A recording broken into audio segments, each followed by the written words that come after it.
നമസ്കാരം.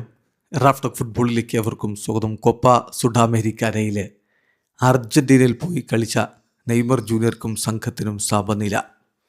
1-1 സമനിലയിലാണ് സാന്റോസുമായിട്ട് പിരിഞ്ഞിരിക്കുന്നത്. San Lorenzo തന്നെയാണ് ഗ്രൂപ്പിൽ 1-ാം സ്ഥാനത്ത് നിൽക്കുന്നത്.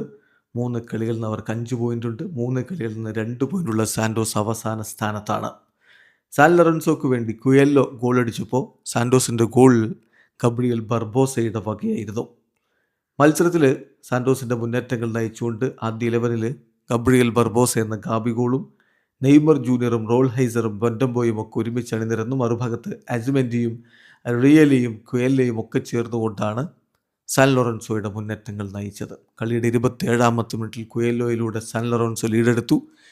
തൊട്ടു പിന്നാലെ 33-ാമത്തെ മിനിറ്റിൽ നെയ്മർ ജൂനിയറുടെ മാന്ത്രിക നീക്കം, അദ്ദേഹം മനോഹരമായിട്ട് ഇടതുപാർശ്വത്തിലൂടെ കയറി വന്നിട്ട് പെനാൽറ്റി ബോക്സിലേക്ക് ആളുകൾ ഉള്ളിടത്തേക്ക് കൊടുക്കുന്നൊരു പാസ് ഉണ്ട്.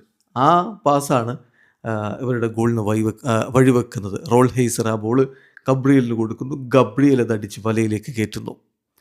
ഏതായാലും ഇടവേള സമയത്ത് മത്സരം 1-1 സമനിലയായിരുന്നു. രണ്ടാം പകുതിയിലും മികച്ച നീക്കങ്ങളൊക്കെ നമ്മൾ കണ്ടു. പക്ഷേ സാന്റോസിന് പന്ത് വലയിലേക്ക് എത്തിക്കാൻ കഴിഞ്ഞില്ല. ഒടുവിൽ മത്സരം 1-1 സമനിലയിൽ അവസാനിച്ചു. വീഡിയോ അവസാനിക്കുന്ന ഫുട്ബോൾ ലോകത്ത് കൂടുതൽ വിശേഷങ്ങളുമായി റാഫ്റ്റോക്സ് എത്താം.